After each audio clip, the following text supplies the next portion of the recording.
स्वामी विवेकानंद हे थोर हिंदू विचारवक्ता होते. त्यांचे पूर्ण नाव नरेंद्र विश्वनाथ दत्त असे होते.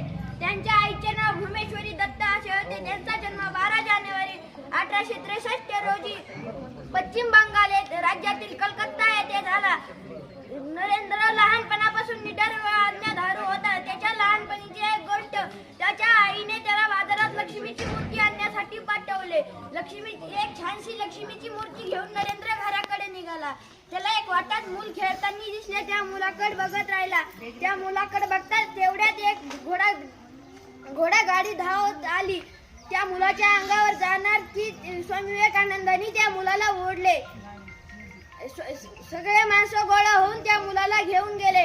पण नरेंद्रला कळलंच नाही माझ्या हातातून कवा मूर्ती सुटली आणि कवा पडली. नरेंद्र निडर होता. भेद त्याच्या आईकडे गेला. आईला म्हणाला, घडलेला सारा प्रसंग सांगितला. आई म्हणाली, वा बाळा वा, मूर्ती तरी मातीची होती पण तो एक जीव होता.